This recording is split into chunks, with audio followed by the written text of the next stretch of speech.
The broadcast is now starting. All attendees are in listen-only mode. It says I'm connected. Can you hear me? That's better. All right. Yeah, it's always better. I don't know what it is. My computer, I think. All right. Good afternoon, everyone, or actually good morning. I feel like it's already been a long day. Welcome to Cybersecurity Best Practices for At-Home Employers. My name is Aiksa Marcoulier. I'm the Cybersecurity Cyber CYA SBDC Tech Source Lead for the Colorado SBDC Network. I know that's a mouthful. Basically, out of the Pikes Peak SBDC office, we run the cybersecurity statewide program, and we partner with our local, with our sister offices, as I like to say, throughout the state, to couple our cyber expertise with local expertise to bring you amazing programming like we have today. So as I mentioned, SBDC Tech Source Cyber CYA is the program that I'm representing.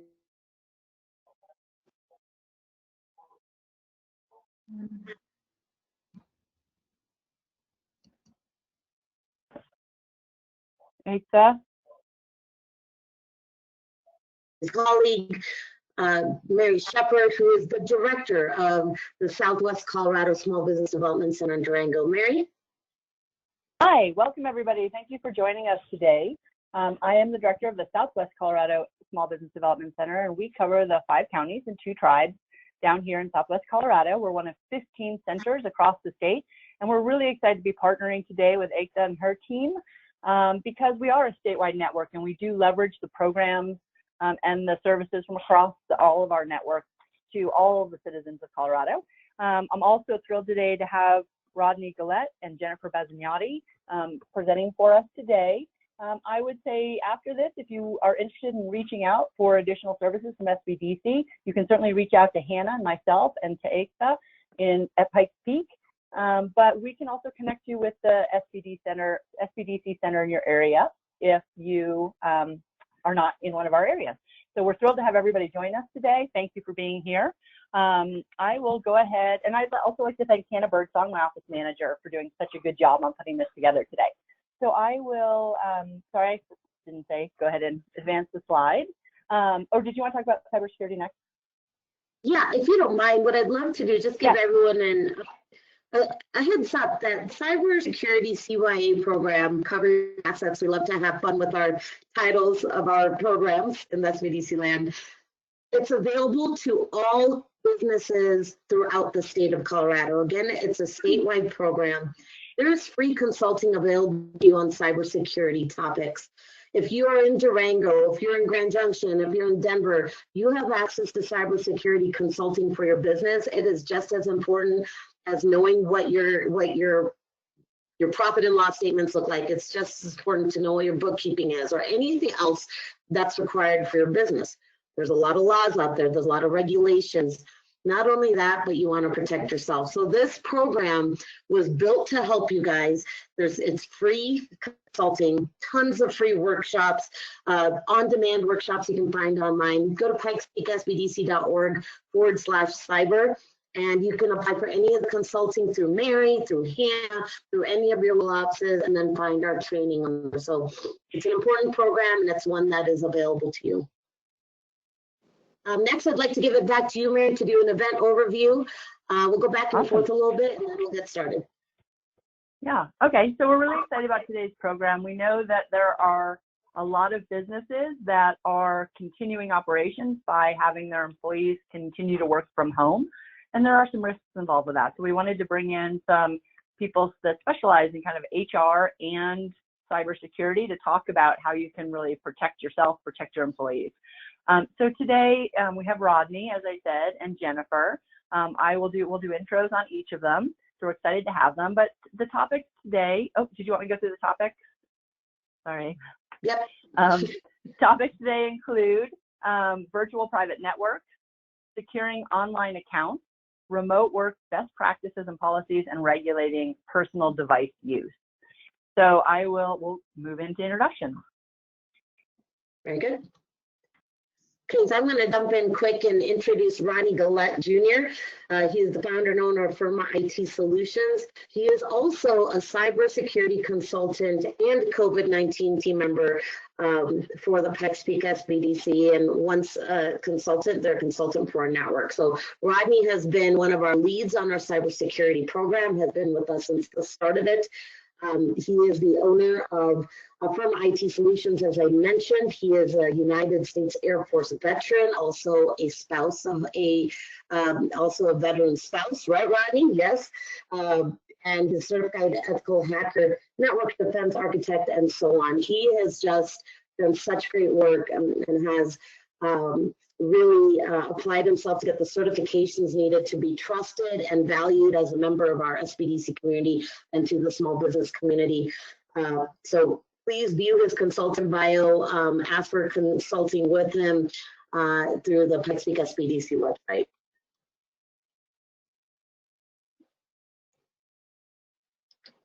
Oh, Mary, we can't hear you. All right. We're really excited down here in Southwest Colorado to have Jennifer Bassignani joining us as a consultant with our team at the SBDC. So if you're not familiar with SBDC, we leverage a number of subject matter experts and business specialists to provide our consulting to the businesses that come through. So we're excited to have Jennifer. She has over 15 years in human resources, sorry, my eyes aren't so good.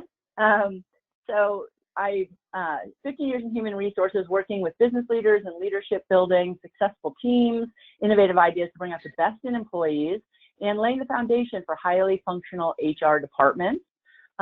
She has a new business, Essential Operations, that we're excited to be working with her to kind of bring that to life as well. I know this is a challenging time to be starting a new business, but there's some great opportunities out there for people, and we're excited for Jennifer to be joining the world of entrepreneurship with us. So I'll leave it at that. Very good. Okay, with that, we're going to get right into it. But before Rodney starts, I'd like to remind everyone that this is being recorded. And after this event, later this evening, you will receive an email with a link to this recording and also the slides again. You can find the handout or the slides from today's presentation in your handouts drop down in the menu bar. So you can pull those out and work with those throughout our presentation today. We will also be watching the question box. Please ask your questions. We'd love to answer them as we're talking about the topic. Of course, at the end, if there's any that are not remaining, that are still remaining, Hannah's going to help us moderate those and make sure we answer those as well. So we've got a full team here in place to make sure we help you with everything that you need. So Rodney, just as a reminder, say next slide to go on to the next slide. I'm going to pop off video so we can focus on you and Jennifer. But we are here for everybody on the call. If at all, we need to jump back in. Rodney, the floor is yours. Thank you, Ekta. Thank you, Mary. Thank you, Hannah. Good morning, everybody. My name is Rodney Gullatte. As you heard, I am a certified ethical hacker. Yes, that is a real thing. I do know how to hack into stuff. Probably all your businesses and find out how to take them all out. But my job is to use my knowledge to help you and protect you and not to hurt you. I am very well aware of all the dark side techniques for all of you Star Wars fans out there, but I use my knowledge for good. A little backstory on this mask here. There are different types of hackers out there. There are black hat hackers. Those are the people that use these advanced skill sets to hurt people and take advantage of things. There are white hat hackers, which is what I am. So I have the knowledge to do things, but I use it to help people. There are also hacktivists. So those are people that use their hacking skills for activist use. This mask represents an organization called Anonymous. They are a real world hacking group. Depending on what side of the bed they wake up in the morning, depends on what they do.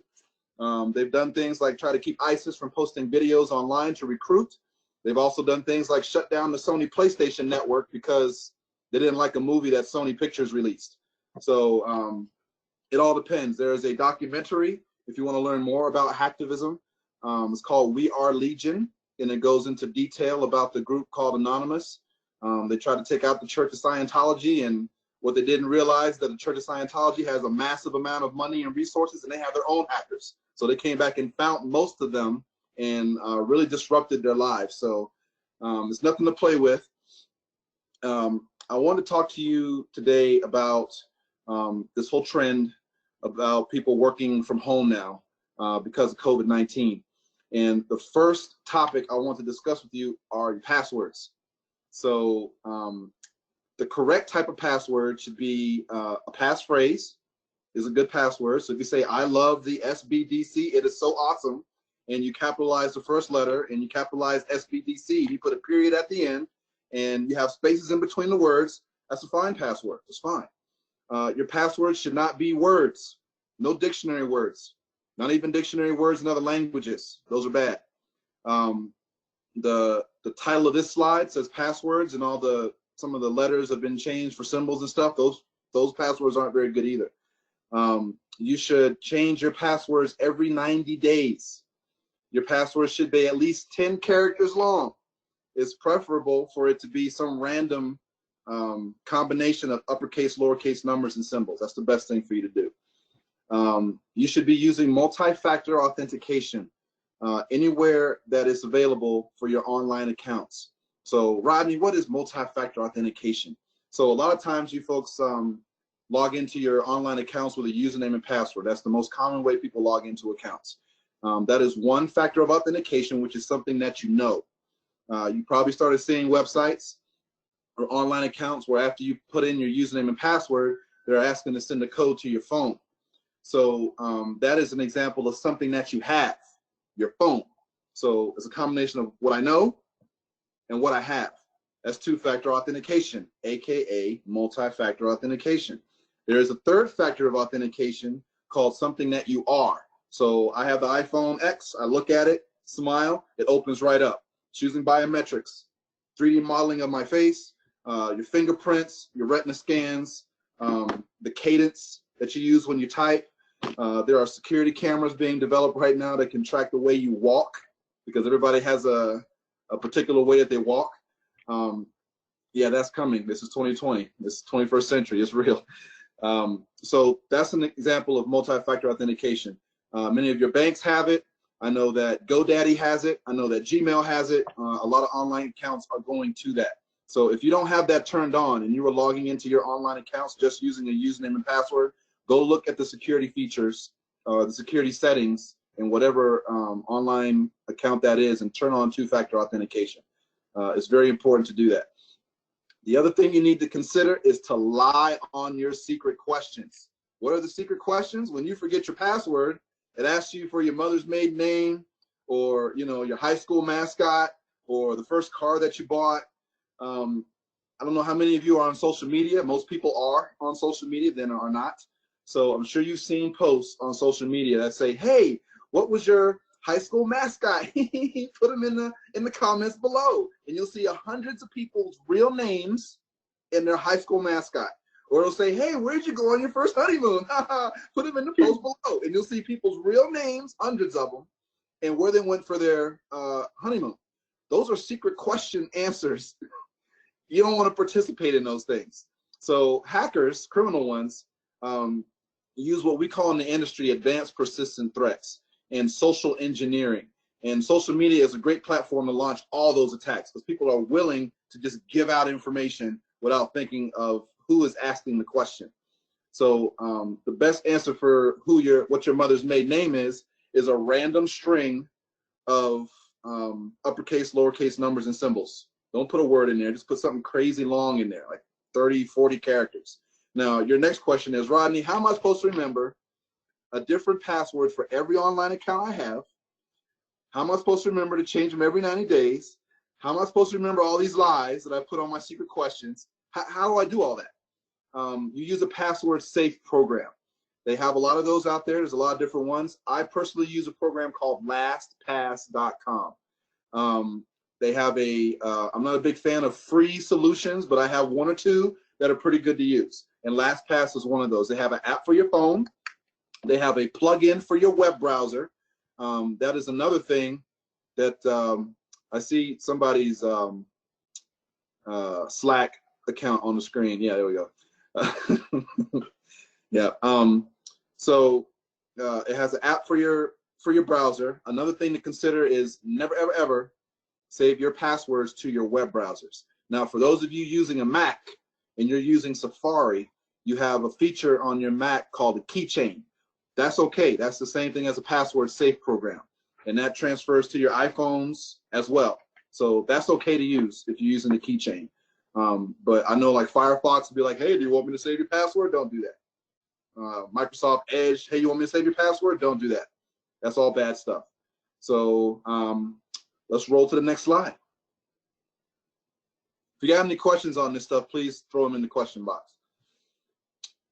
All right, so let's talk about network security.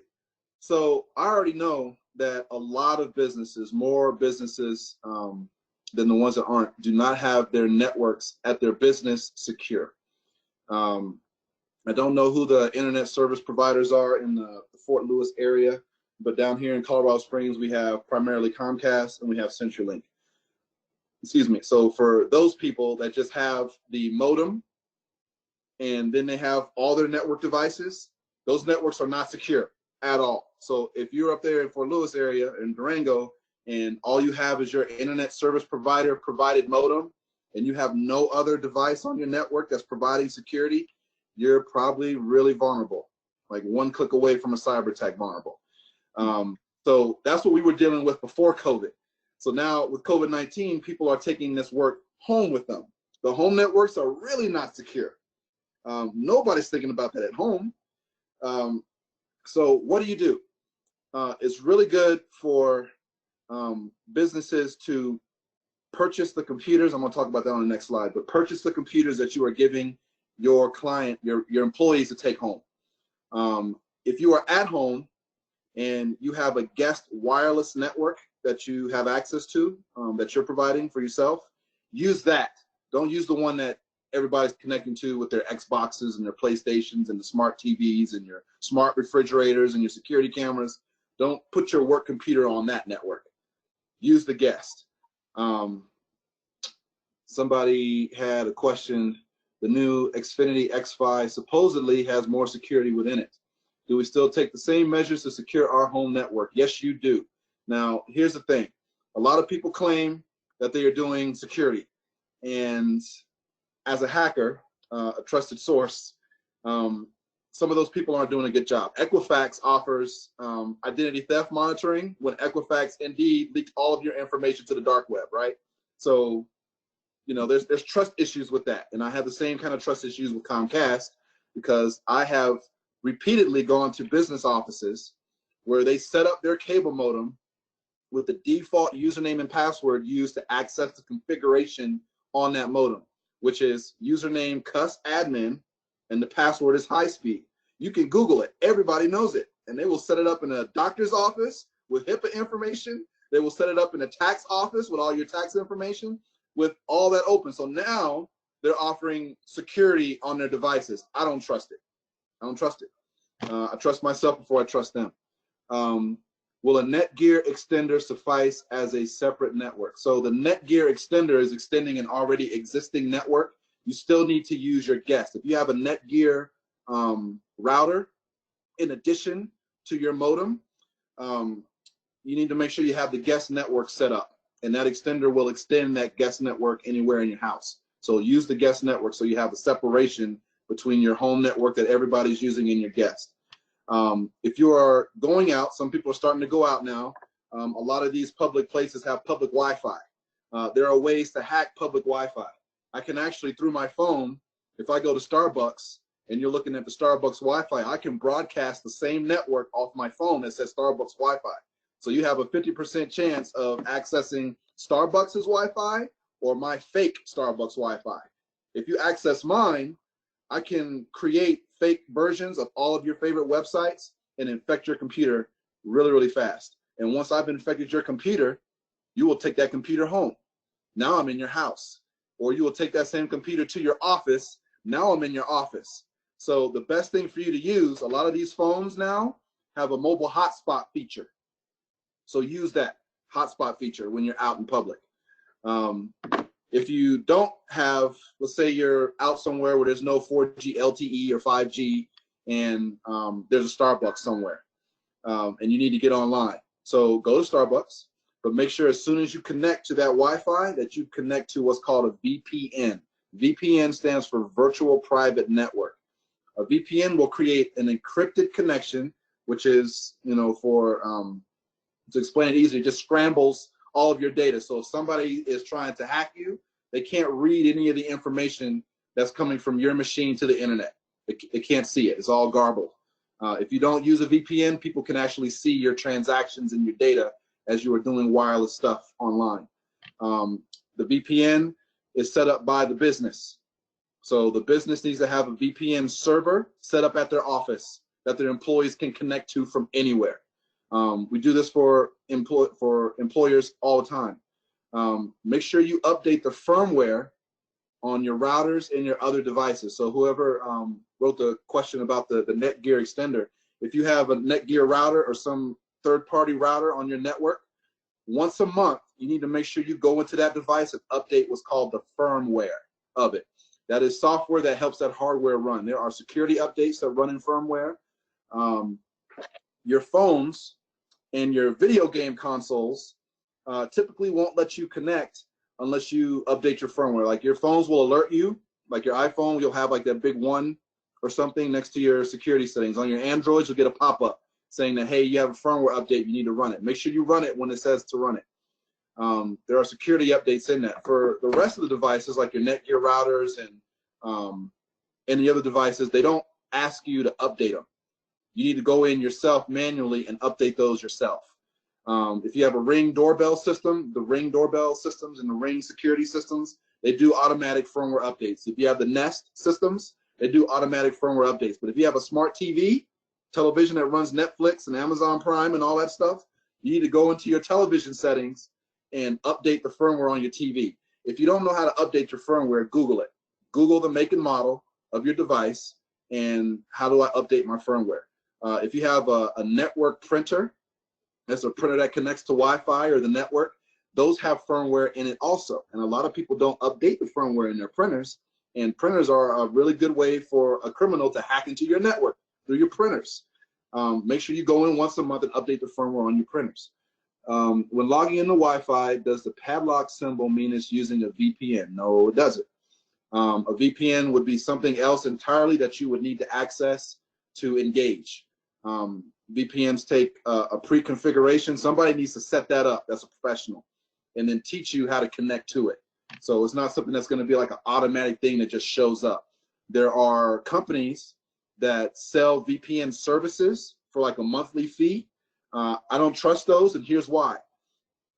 When you VPN, your connection from your device is encrypted all the way to wherever that VPN server is. Now, who owns that server? If you're paying $5.99 a month for NordVPN or something like that, they own the VPN server. So once your traffic hits their server, it's not encrypted anymore. So they can actually see that data. I would rather you build a VPN server at your office that you own, that you know where it is, you know where the data is coming from, and you know where it's going. I don't trust the third-party ones. But we can talk about that more in depth. Please feel free to schedule a consult with me, and we can go into that further. Next slide, please. Remote work for businesses. So if you do not know what cyber liability insurance is, you need to ask your insurance provider. Hopefully all of you have insurance, some business policy. Cyber liability insurance does not come automatically with your business insurance policy. You need to call your provider and ask them specifically about your cyber liability insurance. Here's why. Cyber attacks are way up. They're always up, and hackers never sleep. They're always coming after you. You are not too small. You are just what they want because they know that you're probably not securing your data, so they can hack right into your stuff. So with cyber liability insurance, let's say you get hacked. Let's say you have a ransomware attack where all of your computers are locked, you can't access your data, and you have to pay some type of ransom in Bitcoin or something to get your data back. Cyber liability insurance may pay for that. If you are a medical facility and you have not been protecting your data and you get hacked, HIPAA is likely to fine you $50,000 per record for willfully neglecting to protect your data. That is real. Cyber liability insurance may pay for that fine. PCI DSS will fine you up to $5,000 per credit card if your credit card information gets breached. And the credit card, if you're swiping credit cards for your business, you're wrong. Stop doing that. You should be dipping the chip in your card reader or using some type of secure portal to do your credit card transactions. When it is found out, and it will be found out, that you were willfully neglecting the security of your client data, your clients themselves may sue you for that because they're going to have identity theft because of you. So that whole legal nightmare, your cyber liability insurance may pay for that. Your computers are going to be totally messed up in the event of a hack. So you're going to have to call somebody like me to come in and fix all of your systems. That's going to cost more money than if you took care of it before the attack happened, but cyber liability insurance may pay for that. So there's a lot of different types of coverage. Cyber liability and coverage is not standard across the board. So you need to find out which one works for you. So talk to your insurance provider. I have a few others I can recommend to you. Okay, that was not a question. I was talking on the last slide that businesses need to purchase computers that the employees will use for remote work. One of the craziest things that you can do to yourself right now is let your employees use their own computers to access your business. Don't do that. You have no control over your employees' computers. You have no idea what they're doing on it. It's highly likely they're not secure at all. Probably have some free antivirus on it or some virus on it already, and you don't own that asset. If you purchase the computer that your employees use, you can own it. You can control everything that they do on it. You can make it so they can't download programs, and the only thing they can do is connect to a VPN and do their work. You can control all that. If they decide to run off with your laptop, you can remotely erase the laptop if you want to. All that stuff is available if you own the computer, but if you don't own it, you don't have any rights to somebody else's property. You don't have a right to it. You need to ensure a high level of security for your network. So the business needs to make sure that their network at the office is secure. And there's a lot of ways to do that. Hire a professional to do a cybersecurity analysis or something of your business to make sure that all of your stuff is good. If you are investing already in a professional company to manage your IT and cybersecurity, at least once a year, hire another company to come in and do what's called a penetration test. So that's when you hire an outside firm to actually come in and hack your business. If you don't have any security on your network at all right now, there's no need to invest in a penetration test because you're probably already super exposed. But if you are investing in it already, have somebody come in and check those locks and make sure everything works at least once a year. Encrypt the hard drives on those mobile computers. One of the issues we have with mobile workstations and laptops is that those things get stolen. I have business operations in Key West, so the last time I was down there, I stopped at Sonny's Barbecue in Florida City on my way to Miami International. And somebody broke into my car and stole my laptop, my rental car. So I'm glad I had the insurance on that to cover that. But all they ended up stealing was a brick. Because my drive was encrypted and I have all that security on it, they couldn't log into it. And the encryption of a hard drive is only available on computers that you purchase that have Windows 10 Pro. If you have a computer in your business that is using Windows 10 Home Edition, it's not good enough. You need to upgrade to Pro. How do I upgrade Windows 10 Home to Windows 10 Pro? There is an app store built into Windows 10. Go into that app store, type in Windows 10 Pro, and that's the only place you can get that upgrade for $99. If you see any place online selling Windows 10 Pro for less than $189, which is how much a retail license costs, it's probably going to be a scam. And you'll find those scams on Amazon. I've seen people say, Rodney, I found Windows 10 Pro for $5 on eBay. Don't buy that. It's a fake. So make sure you encrypt the hard drives. The technology to encrypt hard drives in Windows 10 is called BitLocker. So if you want to Google what that is, feel free to do it. Like I said, we are available for consults. Happy to talk to you about security all day. That's all I have for it. If you folks have any questions, how secure is my data if my employees are storing information and collaborating on Google Drive? Oh, I'm glad you asked that one.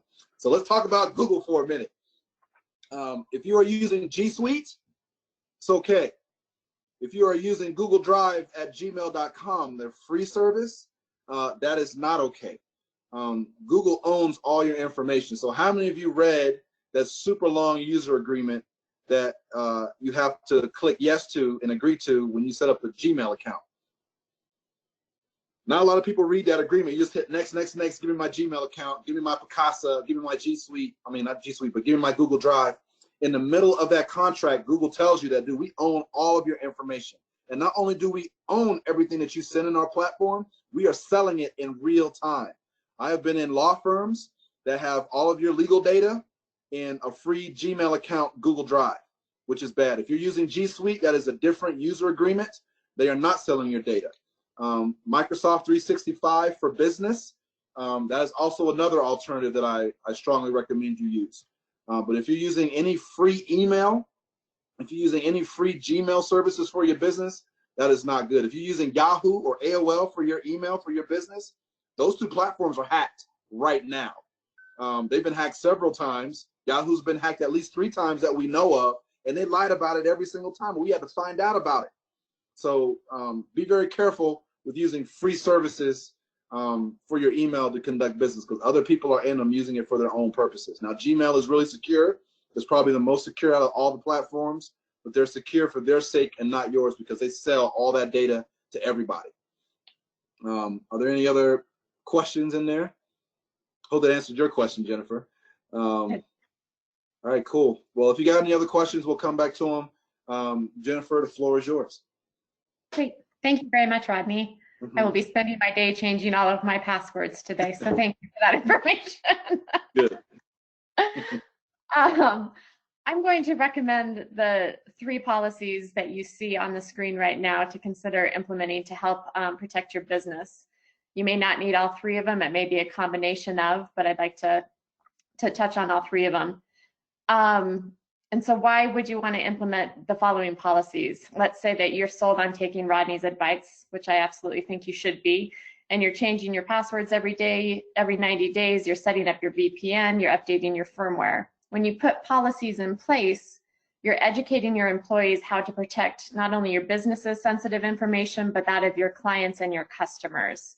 And it's also just another line of defense. If people know what's expected of them and the reasons behind it, they're more likely to buy in and do what you're asking of them. Your reputation is, as Rodney kind of hit on earlier, your reputation and the trust with your clients and your community, and perhaps your livelihood can be ruined if your client's data is stolen and hacked. As Rodney mentioned, you could be sued. So clearly communicating and outlining what is expected of your team when it comes to cybersecurity is just as important as changing your passwords and setting up a VPN. Next slide, please.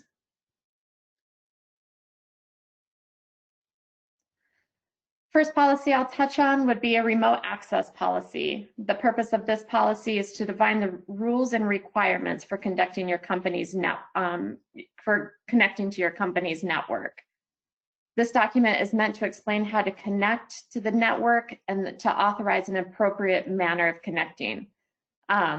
Practices such as sharing a password with a friend or a family member or using the network for a non-related business are clearly outlined as unacceptable connectivity or giving out information on this policy.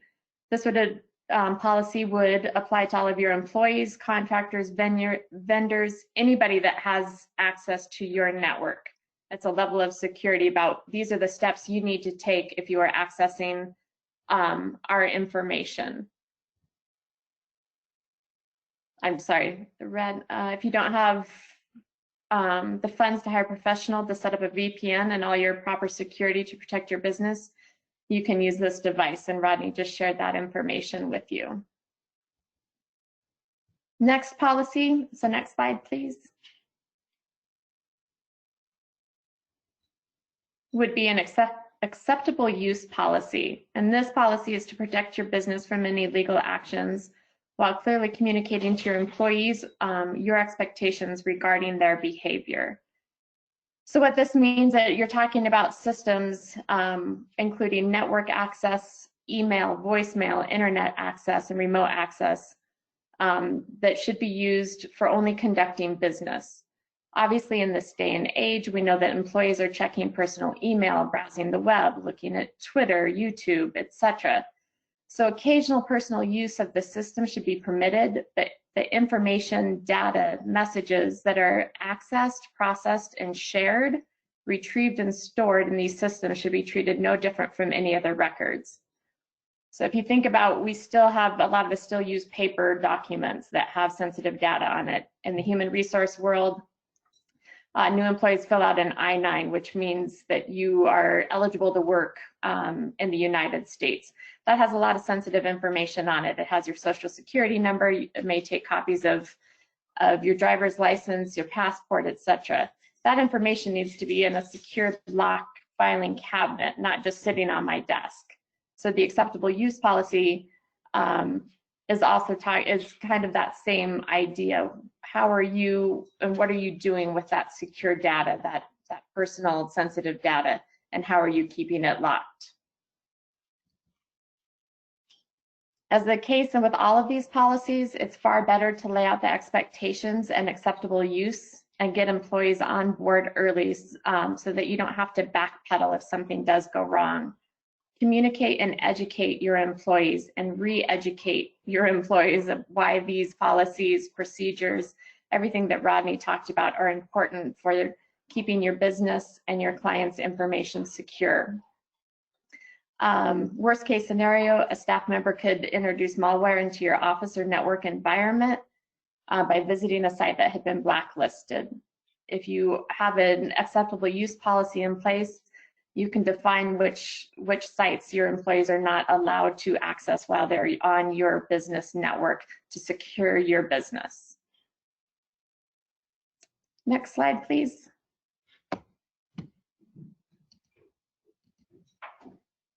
Sorry, I'm just looking at a question that somebody had popped up.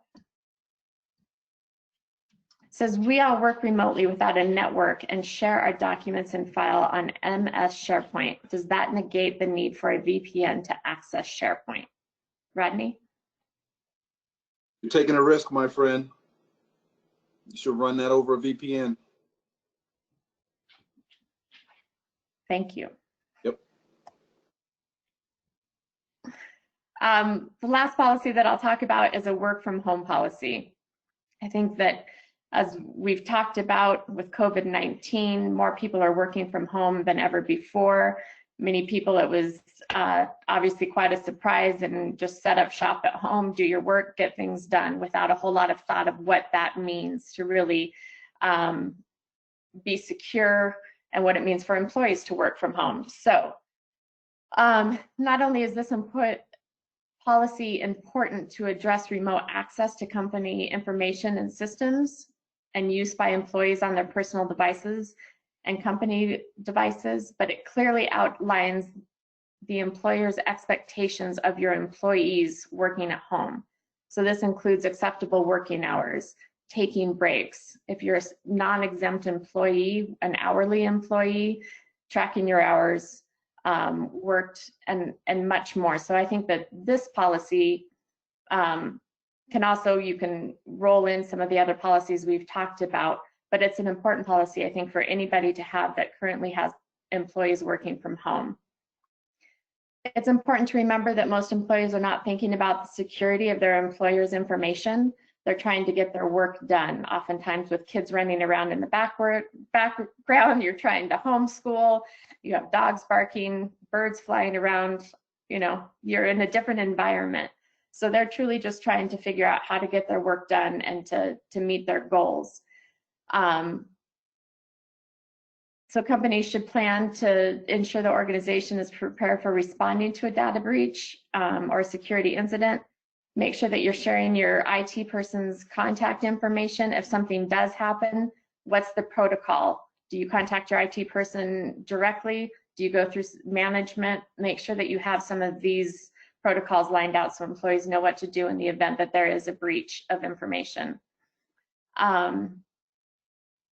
If remote work is new to your company, set standards, expectations, and processes for your staff. The most basic areas to address are whether employees are using company-provided personal devices and a VPN or a remote desktop. Rodney hit on the remote desktop login, and that's probably not the most secure way to go, but that's a great question for Rodney to dive into deeper if you have questions.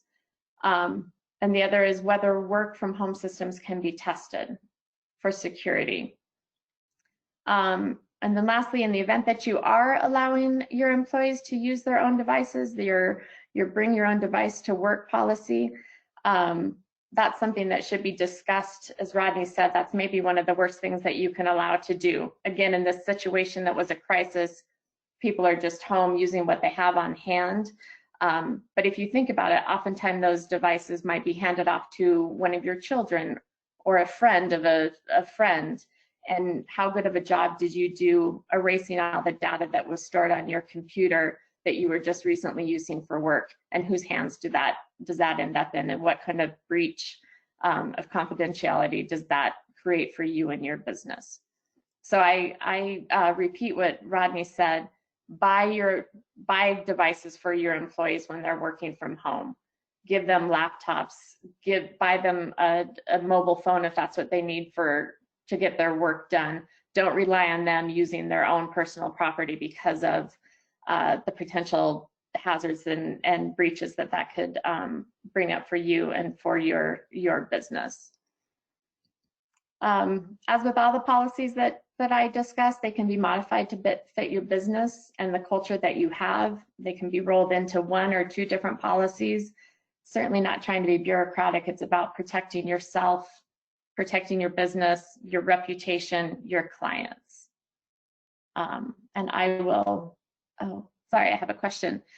How do you structure a policy that discourages accessing questionable sites while at the same time encouraging quick reporting when there may be a breach or compromise?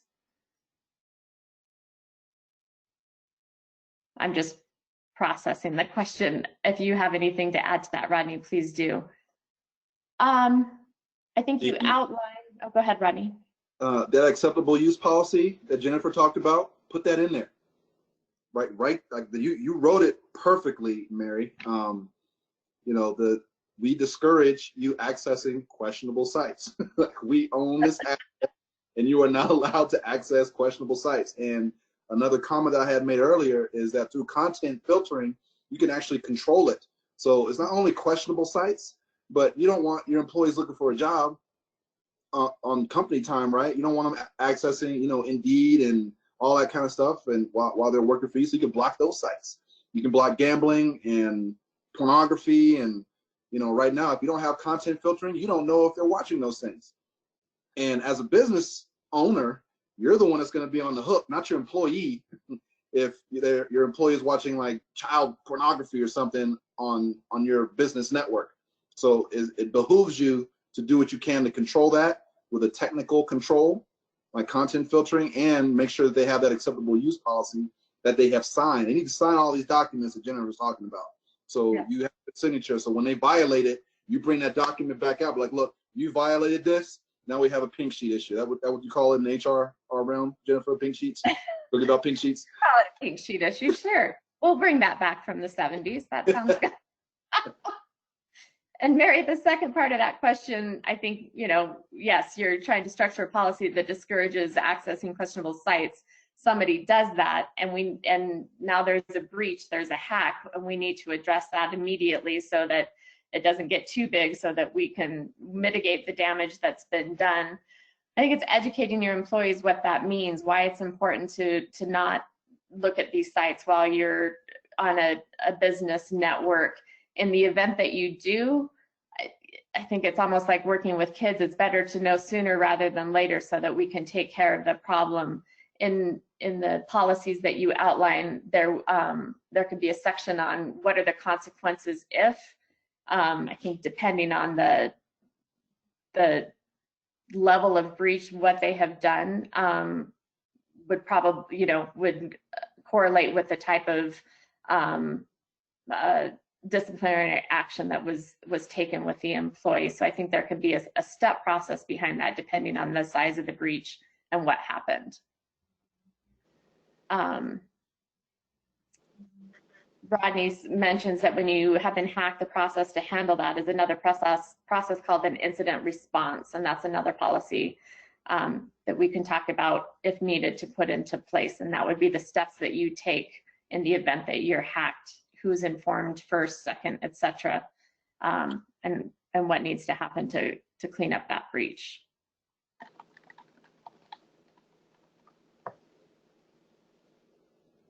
And that takes me to the end of my section.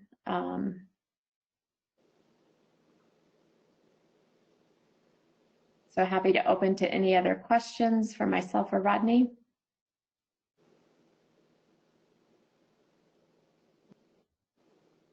Hi, everyone. Welcome back. Rodney, Jennifer, thank you so much.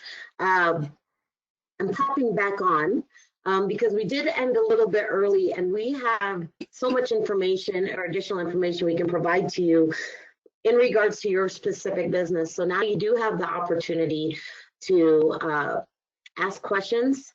No question is a bad question, especially when it comes to your policies and cybersecurity. I've heard this presentation a million times, and I took in some new information again. Every time you listen to this or you apply something new, there's going to be another change to cybersecurity measures you need to put in place. So please feel free to ask questions. In the meantime, I do want to remind you that there was a lot of discussion about the policies. We just went through quite a bit of that. What are your risks, insurance, all of that. As a reminder, this slide is just a reminder to tell you that you can apply for consulting on all of these topics. We can do a business risk assessment for you. Rodney, I know, already goes in with his business and does a one-time overview for his clients. That's what he does. He's small business friendly. So if you go for a cybersecurity support consultant in your area, which I know Mary in Durango has found some in her area, and or HR with Jennifer, just know that you're working with small business experts that are there to support you, but SBDC can help guide you through that process. And it is free. So you can apply through the Pikes Peak SBDC website or through Durango's website. Mary, I don't know, or Hannah, if you want to pop back on and give everyone information on where they can sign up for consulting with you, that'd be great, just so we can make sure we're directing everyone. Hi, Hey, I'm Mary. I'm back.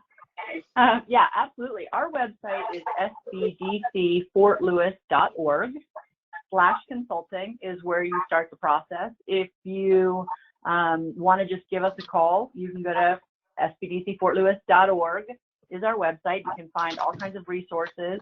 We're happy to get on the phone and start the conversation that way as well. So, you know, however works for you, reach out to us and we will help connect you with those right resources. And anything to add to that?